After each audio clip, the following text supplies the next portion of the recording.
Hi everyone, welcome to our Facebook Live, What is ADHD? I'm just going to give it a couple of seconds for people to join us.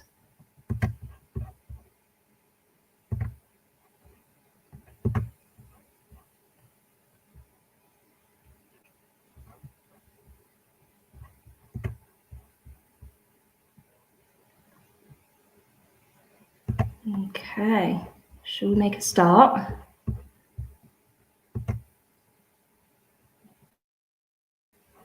So thank you everyone for joining us for today's live, What is ADHD?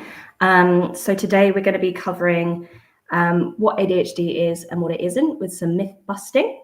We're going to talk about what the QbCheck is and how we use it for screening ADHD. And we're also going to talk through some hypothetical case studies of the examples of kind of clients that we tend to see for our QbCheck screenings.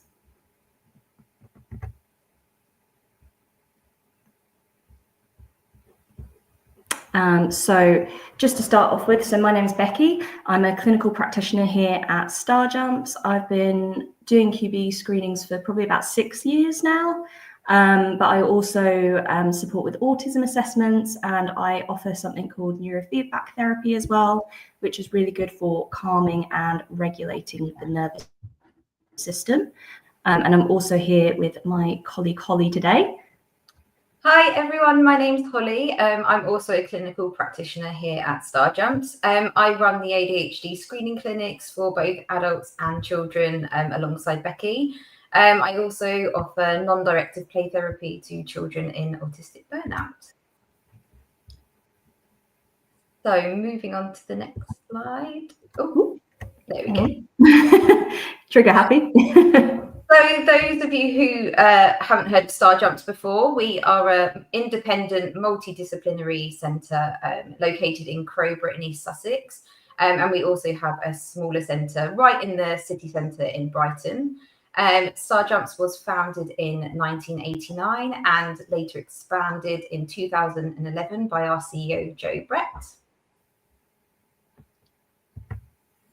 So we have a variety of services here at StarJumps which support mental health and wellbeing for children, adults and families. So we've got our neurodevelopmental assessments, we have functional medicine appointments, we have therapeutic counselling, play therapy, nutritional services, psychotherapy, and our ADHD screening assessments, which Becky and I are talking about today. So we just wanted, before we sort of launch into our talk, we wanted to talk to you about a really, really great initiative happening next week, Neurodiversity Celebration Week. So from the 17th of March, neurodiversityweek.com will be hosting a number of really, really interesting presentations and talks available all on celebrating neurodiversity. Here at StarJumps, we are supporting this with some really, really interesting social media posts. Becky and I are speaking to you today, and we have also launched an adult screening service, ADHD screening service on the 18th of March, which actually we've had such a strong response to, it's completely full. So we have opened up a second date on the 29th of April. So if that is something you're interested in, absolutely give our lovely admin team an email and they can kind of send you any information you need on that. Final point before we kind of launch into our talk, we have got time at the end to go through any questions you guys may have. We won't be monitoring the chat as we go, but if you think of a question, please put it in at any point, and then when we get to the end, we'll kind of review if we have any questions and how we best can answer them for you. So please feel free to use this, and even if we don't get back to you straight away, we will have a look at the end. Wonderful. Awesome. So before we launch into what is ADHD, we thought it'd be helpful just to take a step back and talk a little bit about what is neurodiversity, especially with Neurodiversity Week coming up. So neurodiversity is a term used to describe the naturally occurring variations of the human brain. So just like our planet has biodiversity, our brains are diverse too. And so when we talk about neurodiversity, we're talking about both neurodivergent and neurotypical brains. Now, the term neurodivergent is for when someone's brain thinks, processes, learns, communicates, and understands the world differently. So neurodivergent is sort of an umbrella term. So today we're going to be talking about ADHD that comes under that category. But within that, we've also got things like autism, dyslexia, dyscalculia, dysgraphia. There are lots of different types of neurodivergent profiles. So what is attention deficit hyperactivity disorder? So we've been talking about ADHD sort of as a profile, but in terms of ADHD diagnostic criteria, the kind of things that you would be looking out for when you're thinking, does my child have ADHD, would be difficulties with hyperactivity, impulsivity, and inattention. And that would be more than expected for a person's age or developmental level. Symptoms would be present from a young age. So while ADHD can be diagnosed in adulthood, it's a neurodevelopmental condition. So you'd expect symptoms to be turning up from younger, even if they might not become as apparent until a later date, until someone's, a teenager potentially. The other thing we're considering with ADHD is that you would normally expect to see some symptoms across different environments. So whether that's the home environment, the school environment, or the workplace, for instance. We do, of course, need to take into account masking. A lot of the young people we see are very clever at sort of holding everything in during the day because they want to look their best and put their best foot forward at school. But of course, the result from that is that then when they get home, they're very overwhelmed. Mm-hmm. So one of the things that we do with our assessments is really make sure we're looking at that whole picture of if they're presenting in different environments, why is that the case? Is there a fallout from that if they're managing to kind of hold in those emotions while they're at school? And the final area we look at is the fact that it should be having an impact on areas of daily living. So again, at school, difficulties with learning, at work, difficulties completing tasks potentially, and it might also be having an impact on elements of your social life, your finances, etc. So when we talk about ADHD, there are 3 different types or profiles of ADHD as well. So the first one that we tend to talk about is the predominantly hyperactive impulsive. So that's our more stereotypical idea of ADHD is the sort of little boy rushing around the classroom with lots of energy. So with the hyperactive impulsive category, you tend to have more fidgetiness and restlessness, difficulties sitting still or remaining seated. You might have difficulties with interrupting others, or difficulties waiting your turn in conversations, when waiting in queues, when having to do turn taking during games. And then it could also look like talking excessively or blurting out thoughts and answers before you've sort of worked through a full process in your head. The second sort of profile of ADHD is the predominantly inattentive type. So that's where we tend to see more the difficulties sustaining focus and attention unless you're really interested in a task, difficulties staying on task or transitioning between tasks, difficulties with things like daydreaming or forgetfulness, being easily distractible by your environment potentially, or missing details, or for instance sort of silly spelling errors when you know that person knows how to spell that word. So while with the diagnostic criteria, we are talking about those 3 key traits, the hyperactivity, impulsivity, and inattention, ADHD is a little bit like an iceberg, and there is a lot more going on underneath the surface. So sometimes it can be easier to think of ADHD as more of a modulation difficulty. So difficulties regulating your attention, your control, thoughts, words, actions, and emotions. So a lot of ADHDers will report feeling like they have too many tabs open in their brain, or like they're tuning into 9 radios rather than being able to filter into one. And one of my personal favorite quotes here is the feeling like you have a Ferrari brain that's racing ahead and working really fast, but with bicycle brakes. So you find it quite hard to stop, sort of set back and really have a thinking moment. And I really love this image by ADHD Foundation that highlights how difficulties with executive function that come with ADHD can affect someone. So it can be difficulties with impulse control or emotional control, problems with flexible thinking, working memory. So things like having to hold information like verbal instructions in your head can be really hard. Also difficulties with task initiation, organizing yourself for tasks by potentially priority or what order you need to do them in, and self-monitoring as well. So now Becky's taken us through kind of what ADHD can look like and its different types. I just quickly want to talk to you about how common is ADHD. So NICE guidelines suggest that here in the UK, 5% of children and 4% of adults have been diagnosed with ADHD. But actually, we do think this figure is probably much higher. Well, those with ADHD is probably much higher due to sort of misdiagnosis and undiagnosis in childhood, particularly amongst females. It is much more likely that the figures are higher. So again, here, ADHD UK suggests that 2 million adults and children here in the UK are living with undiagnosed ADHD.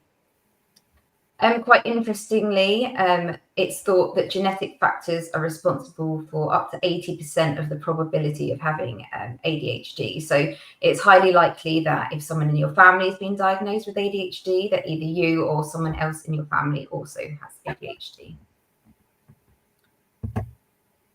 So now we're going to go over some of the very common myths, which I'm sure you've heard before. So firstly, the idea that ADHD is simply a deficit of attention. So the reality is that ADHD involves difficulties with attention regulation. So ADHDers can hyper-focus on tasks they find engaging and interesting, and sometimes forget to have lunch, they might forget to have a drink, they might forget to go to the toilet, but struggle to maintain focus on those more mundane, boring activities, and that might be something like filling in a form. So it's much better to think of ADHD as difficulties managing attention rather than lacking it. Next is the belief that ADHD only affects children. So while symptoms of ADHD are often first noticeable in childhood, ADHD, as Becky mentioned earlier, is actually a lifelong condition. So many adults with ADHD will continue to experience challenges around their focus, their organization, impulse control, but most likely they've developed coping strategies over time in order to manage. Another myth is that ADHD is tied to intelligence. Now, ADHD is a neurodevelopmental condition and absolutely not a measure of intelligence at all. People with ADHD can be highly intelligent and creative, but they might struggle with executive functions like planning and time management, which can make the process of learning difficult rather than actually not being able to learn. The notion that ADHD only affects boys is very, very outdated now. So boys are more likely to be diagnosed because often they present more externally. So their hyperactivity shows up as big movements. They can show emotional dysregulation externally. And so ultimately it's much more visible. Girls often present with more internal presentations. So their hyperactivity might present as racing thoughts. So while they're not kind of making these big movements, actually their brain is constantly going. Or they might be making small but like constant fidgets, playing with their hair, playing with their earrings, jiggling their legs. And as a result, and unless someone is quite aware of the way girls present, many girls go undiagnosed or are diagnosed later in life. And finally, the idea that people with ADHD are lazy could actually not be further from the truth. ADHD can make it really difficult to start tasks and stay organised, but that's due to differences in brain function, as Becky mentioned earlier, and absolutely not a lack of effort or willpower. And probably the biggest myth that we need to dispel is that it's all bad. We talk a lot, and I think it's because of the way we have to diagnose it. It's talking about the deficits, but we so often hear these lovely, lovely words to describe ADHDers. So we often hear that they're creative, that they're engaging, problem solvers, dreamers. We often hear from sort of business leaders with ADHD that they're the ones that can stay calm in the chaos and when in an incredibly high pressured situation, they're the ones that kind of can look at the bigger picture and sort of find solutions where others can't. So it's really, really important to highlight the many, many positive and incredible traits those with ADHD have. Okay, so now I'm going to talk you through what an ADHD screening here at Star Jumps would look like, and who we can offer them to and why you may come here for one. So first of all, we screen individuals here at Star Jumps between the ages of 6 and 60. We offer different appointments depending on your age. And also Becky and I can bring our services to you. So we have been into corporate businesses and we have screened employees and delivered training. We can go into schools, we can go into universities, any kind of business. So we can come to you if you can't come to us. And then we just wanted to run through why you might come and use this screening service rather than go straight into an ADHD assessment. So these are kind of common reasons why people might come and see us. So first of all, you have your concerns maybe about yourself or your child, but you're not sure whether it's enough to warrant a full ADHD assessment.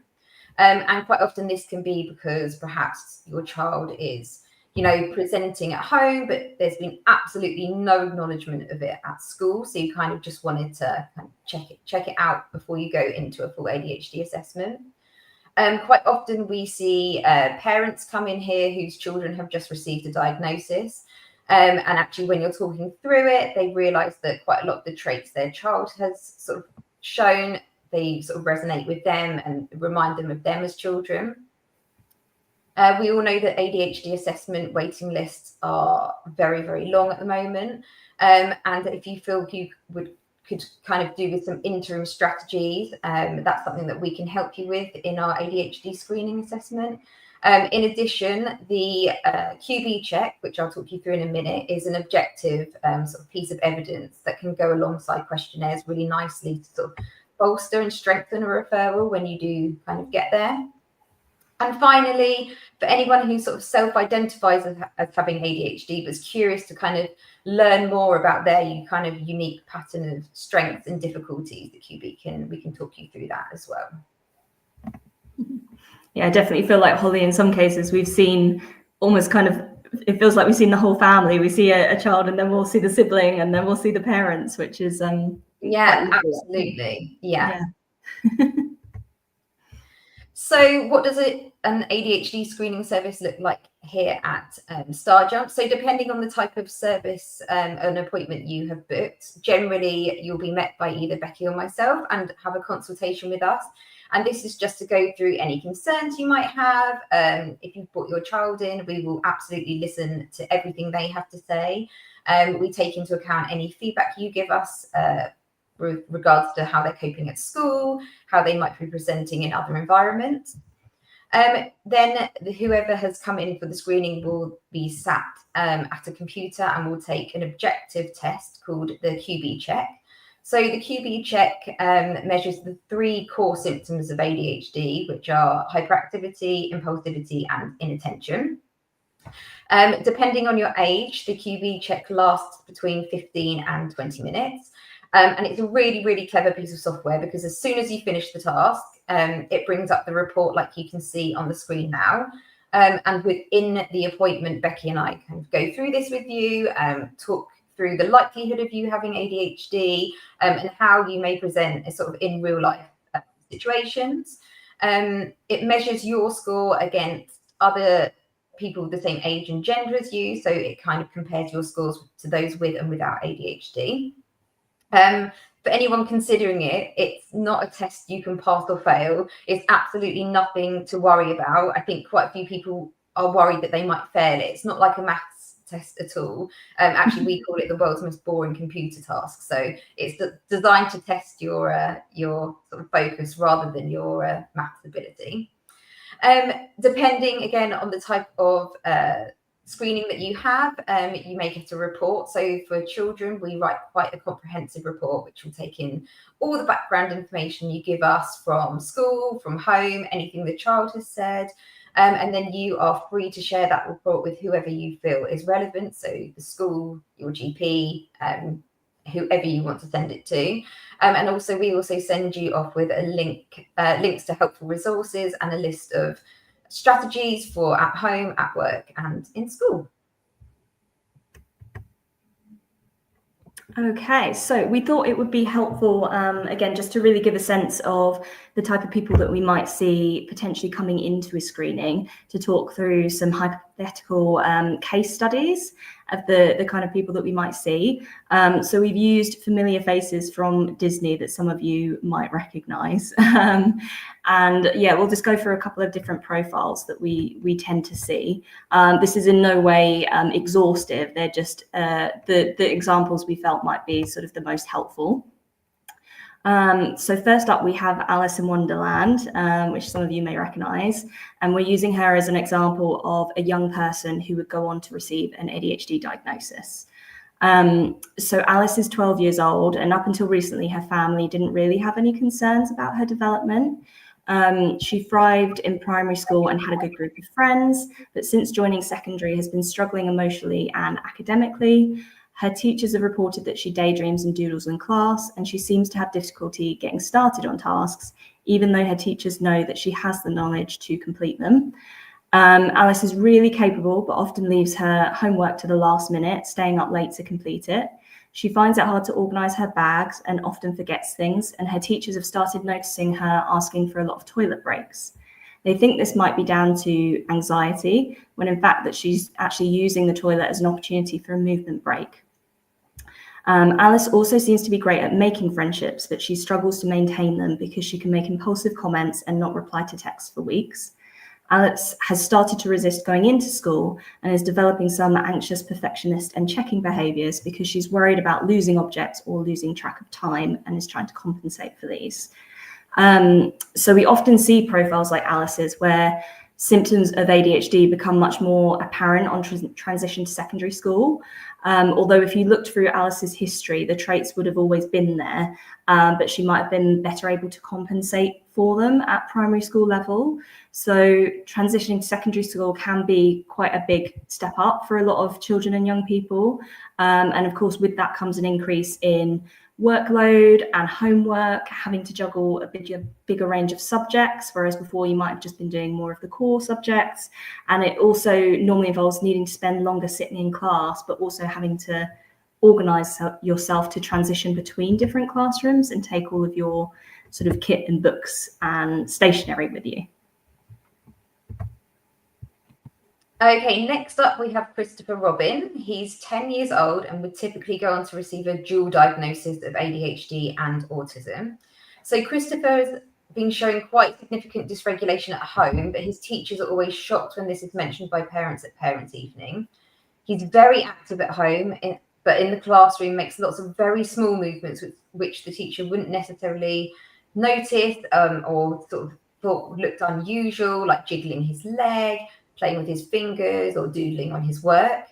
He seeks stimulation, but very quickly becomes overstimulated. So when he's at a birthday party, he's excitedly playing with his friends, running around, but really, really quickly, the noise from the music, excuse me, the laughter, and all the other people in the room chatting becomes too much, and he starts to become dysregulated and sort of asks, can we go home? And doesn't want to engage anymore. He shows preference for routine in daily activities, such as knowing once he's had his breakfast, he needs to go and get dressed, and then he needs to do his teeth. But at school, during longer, less interesting lessons, he may daydream, become restless, and lose focus. Christopher often rushes through his homework, making careless mistakes, and he might skip steps, just trying to get it finished as quickly as he possibly can. However, when it comes to a task of interest to him, such as building dens in the forest, he can spend hours on tiny details and assembling each part really, really perfectly. He becomes fully immersed in den building and tries for perfection and refuses to stop until he's satisfied with what he's done.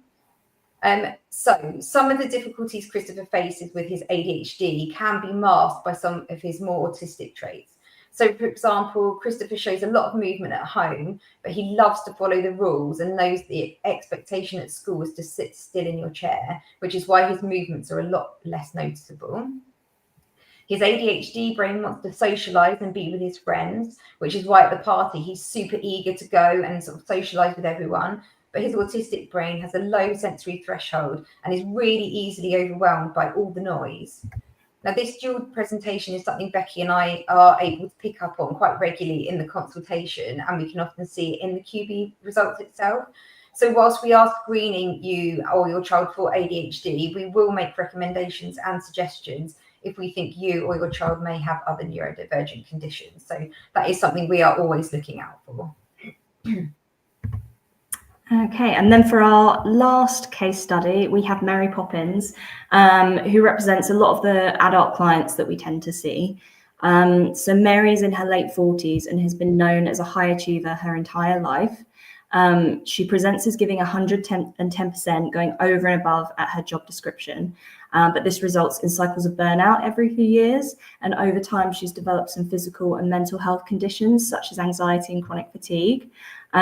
She absolutely loves her work, but sometimes too much as she hyperfocuses on it and struggles to switch to other tasks or switch off with racing thoughts at night in order to go to sleep.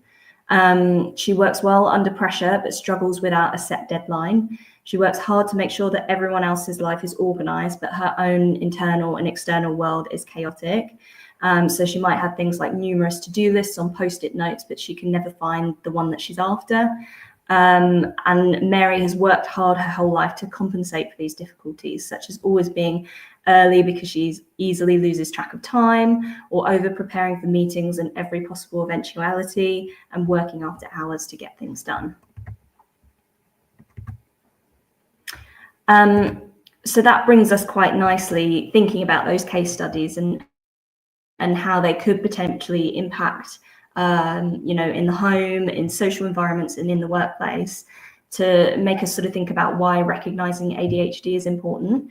And I think that the absolute biggest one that gets repeated back to us by people that have gone through the process again and again is it really helps with building a sense of self-identity and self-compassion. I think for so many people, especially the adults that we see, getting that information from the QB, even though it's not a diagnosis, it's just an indicator, sort of gives so much validation to their experiences, whether internal or, how they're experiencing the world.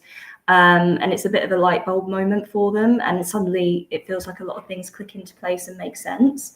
And it, I think, really helps foster self-compassion, because if you know that actually your brain is working in a slightly different way, and it's a sort of a can't not won't situation, that can really help. I think so many young people, teenagers and adults that have ADHD will hear a lot of similar phrases again and again. So things like, if they just tried a little bit harder, if they just applied themselves a little bit harder, and actually that's not what's going on. So I think it really helps just frame people's internal experiences.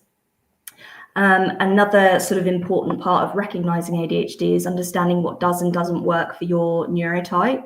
So the recommendations and guidance you would give someone who's neurotypical for trying to complete a task, if they're procrastinating, if they're struggling to organize their time, would be very different to the recommendations you would give for someone with an ADHD brain. And so knowing what you're working with, how your brain works, really helps with implementing strategies. And that's one of the things that we do after a QB, is we will sort of give people, depending on the appointment type, either tailored or a general list of strategies for supporting with different areas of life that they find difficult. The other sort of one of the other main reasons that recognizing ADHD and getting a formal diagnosis can be helpful is that it's really good for accessing additional supports. So for young people, that's thinking about at school, potentially having access to things like extra time in exams, or being able to take exams in a quieter area where there's less distractions. And when we see adults, we're thinking more about accommodations in the workplace and reasonable adjustments. So working at, based on your profile, finding out if you might benefit from things like flexible working or particular software that's going to help you organize your time, or access to a standing desk if you get restless easily. So it's giving those kind of ideas that you could then potentially bring up or chat about with your manager to see what might be available or possible within your company.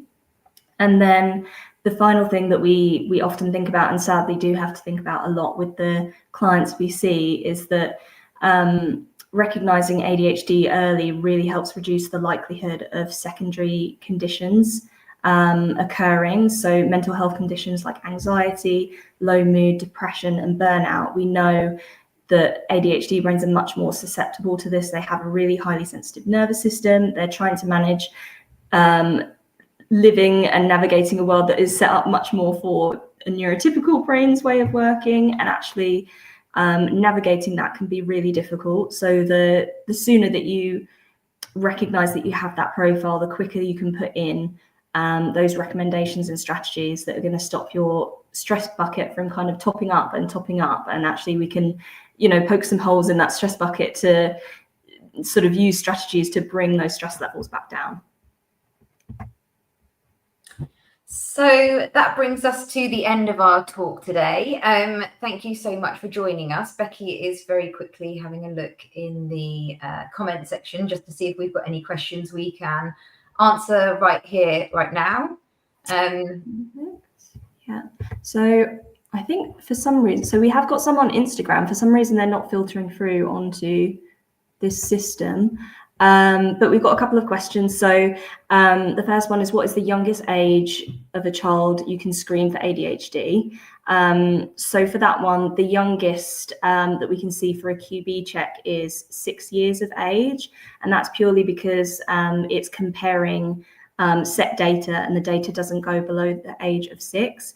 6 is also normally when you would initially start thinking about ADHD, because younger than that, your attention's still very much developing. So it can be a lot harder to recognize younger than 6. But yes, the ADHD screening can be from 6 years of age to 60 years of age. Someone else has also asked, Holly, if you could go into a school, how many children could you screen in one day? Yeah, so that's depends on how many practitioners you have come in. So Becky and I have been in together, and we generally sort of allow an hour per sort of screener, if you like. So yeah, if in a normal school day, we could probably see 5 each. Yeah, absolutely. But we would very much try to kind of tailor the package to what a school needed or a business needed. So very much the same with the business. We'll kind of look at what their needs are, how they work, how we can kind of structure the day so that it's going to cause minimal disruption, but also be the most efficient way of kind of seeing the amount of people that they need us to. If we had a really high demand, we could go in over potentially a couple of days and then do it that way as well. Yeah, absolutely. So someone else has also asked, how long does the test take? So the QB takes either 15 or 20 minutes, depending on your age. So I think it's above 13 is 20 minutes and under 13 is 15 minutes. Yeah, absolutely. And then in terms of appointment duration, in terms of including the consultation as well, that really varies depending on the type of appointment for booked. So for children and young people sort of up to the age of 18, we allow sort of an hour and a half. For a full appointment. And then for adults, we tend to write a bit of a shorter report for that, because we're more of a springboard for them to then be accessing other services. So for that, we tend to do a bit of a shorter consultation, so it's more around about an hour. I'm just going to check if we've got any other questions. I suppose within that, it is worth noting as well that we do try to be really flexible with the way that we approach the appointments. So, if we've got a child that is particularly anxious as well, we'll try and do our best to make sure that we've kind of built a good rapport and that they're feeling really comfortable as well. And if that does mean taking a little bit longer, we will do that. I think that's the lovely thing about, we kind of make sure that we have a bit of a buffer in between our appointments. So if that's needed and we need to take our time, we can do that. Okay, so we've just had another one come in as well, mentioning, are there any children who you feel cannot manage the QbCheck? That's a very good question, actually. Holly, I don't know if you've had any yet where they've really struggled. No, I tell you what, actually, I find the adults struggle more than the children, interestingly. I've not had any children that haven't been able to do it. I mean, we really take our time and sort of reassure them that it's nothing to be worried about. Like I said earlier, it's absolutely nothing that you can pass or fail. They get given instructions on how to do the QbCheck, which we then sort of go back over with them to make sure they absolutely know everything they need to know before they get going. They then get given a practice test, and the computer sort of decides whether or not it thinks the individual's ready to sort of move on to the real thing. And the kids and adults actually can have as many practices as they need. We can keep going. If we do get to a point where we think actually they're not able to understand, then that tells us quite a bit in itself. I personally haven't had anyone that hasn't been able to do it yet. But like I said, it's not a pass or fail. It's just very boring. So it's just whether or not you can actually attend for sort of 15 minutes to a repetitive task. Yeah, so I have had a couple over the years that haven't been able to do it. Really not many, considering how many sort of children and young people I've seen. But when that has been the case, we've sort of you sort of assess in the situation why, and do they need a bit of a break? Are they anxious about it? Do they need to go off for a walk and come back again and try again? Or is it actually that ability to attend to that task is just too much for them at that point in time? And I have had a few of those. And what I've tended to do in those instances is you can't get the results from the QB unless they've managed to get all the way to the end. But I've still been able to write a really detailed report based on all my clinical observations and everything that we've talked about on the day, and actually use the fact that they weren't able to tolerate focusing long enough on the QB as additional evidence towards kind of their profile. So I've still been able to make sure that families get the information they need out of it as much as I possibly can, even if they haven't been able to complete the QB. So someone else has also asked as well, can you screen children with selective mutism? So yes, we absolutely can. So the QB task itself doesn't require a child to do any talking. And I have actually completed a screening before with someone that had selective mutism, and we adjusted it. We did it in a different way. And actually I arranged a consultation where I spoke with the parent online, and then enabled the young person to be able to type their answers in the chat box when they wanted to contribute, because that felt like less of a demand for them, and then got them to complete the QB on a separate day, and was just able to talk them through the instructions and get them to kind of nod or shake their head. But it does really depend on the level of selective mutism as well. So I see a lot of children with selective mutism when I'm doing the autism assessments, where they won't speak to you at the start, but once they feel a bit more comfortable in the room and you've been really encouraging, they are able to chat and open up a lot more. So I definitely wouldn't see it as a barrier to be able to access the QB, but depending on the information you shared, we might just look about maybe, doing the appointment in a slightly different way, just to make sure that your child felt as comfortable as possible and that we were going to get the information that we needed. So someone else has also asked, are the QB checks also carried out under the NHS screening, or does this need to be paid for privately and taken along to the NHS screening? Sorry, my brain's just trying to work out the wording of that. So the NHS does use the QB test, which is very similar to the QbCheck. It works in exactly the same way. It's just that the QbCheck is accessible through software online, but they give you the same results. They work in a very similar way. The NHS do use the QB test as part of their assessment process. Most families I've spoken to, I mean, it does vary by area, but most will tend to find that they're asked to fill in a set of questionnaires, parents and school, And then if they meet the threshold based on those questionnaires, the next step they're normally sent for is a QbCheck.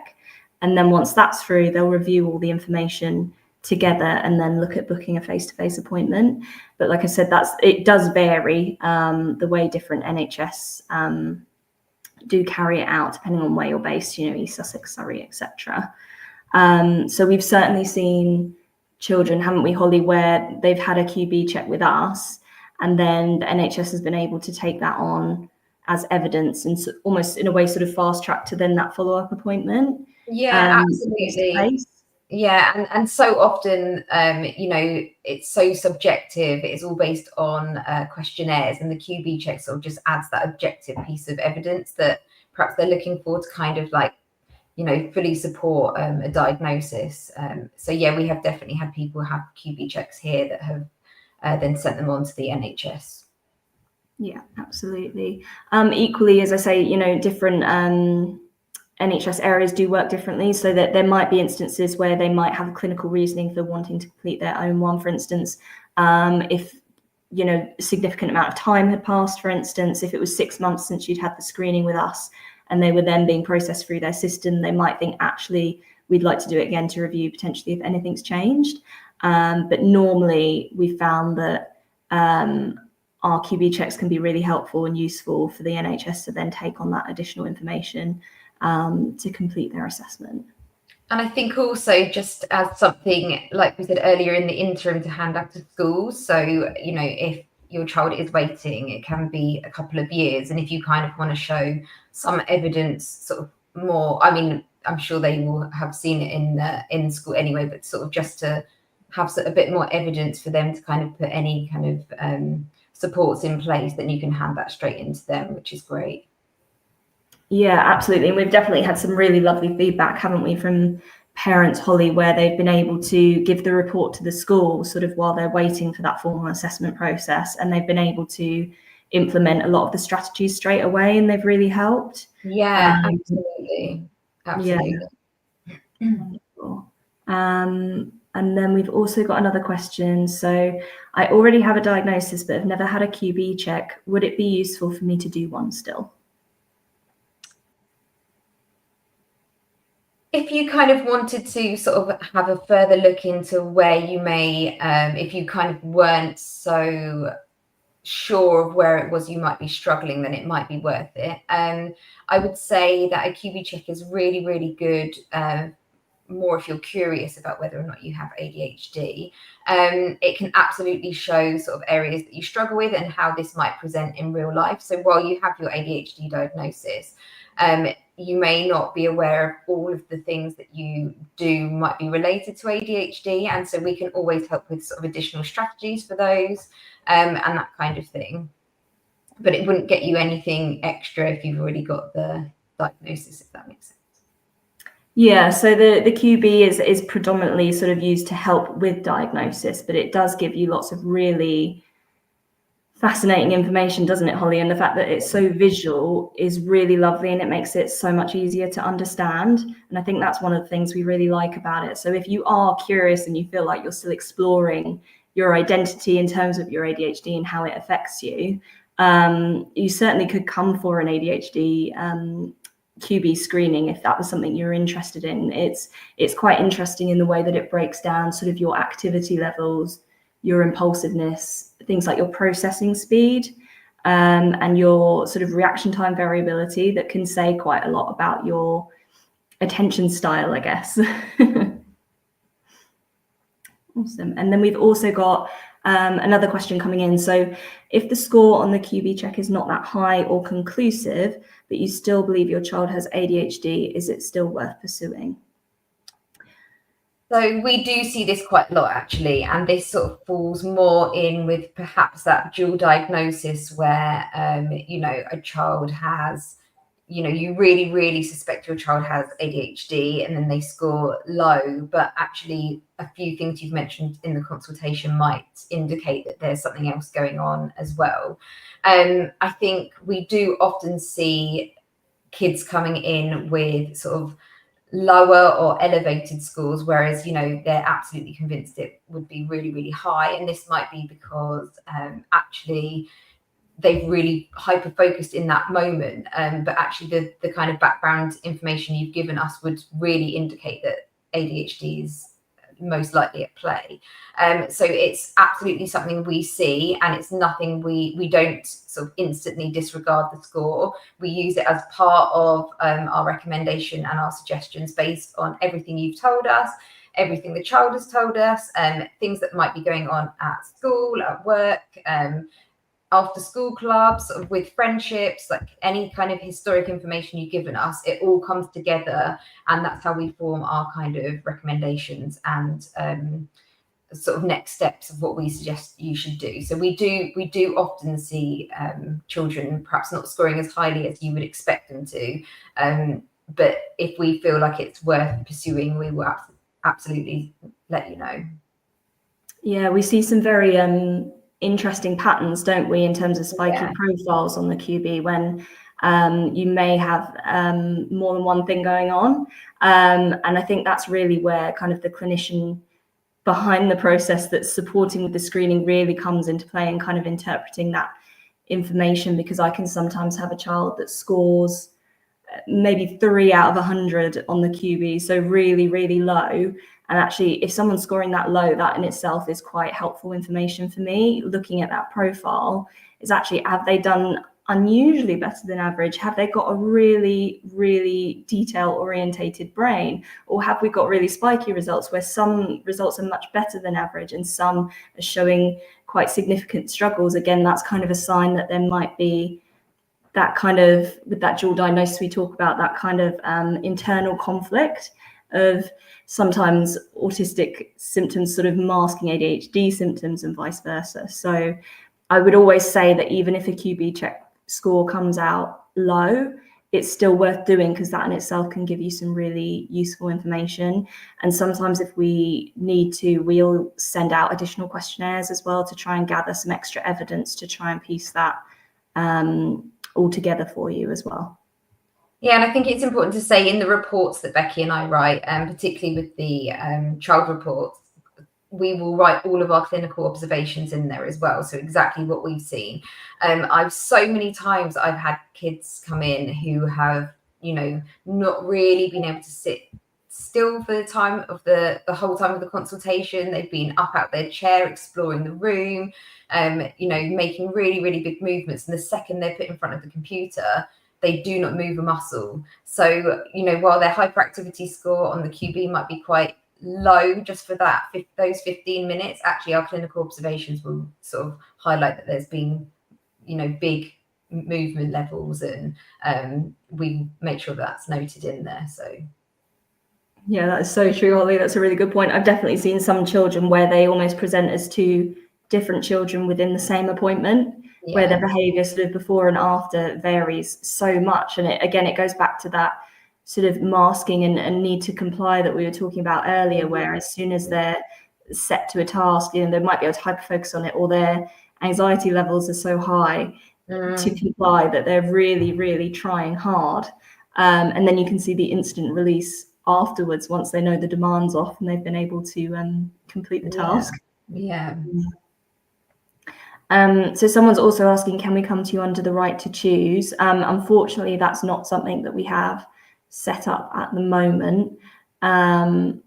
Whether it's something for the future, I don't know. But unfortunately, at the moment, we can't be seen via the right to choose pathway at the moment.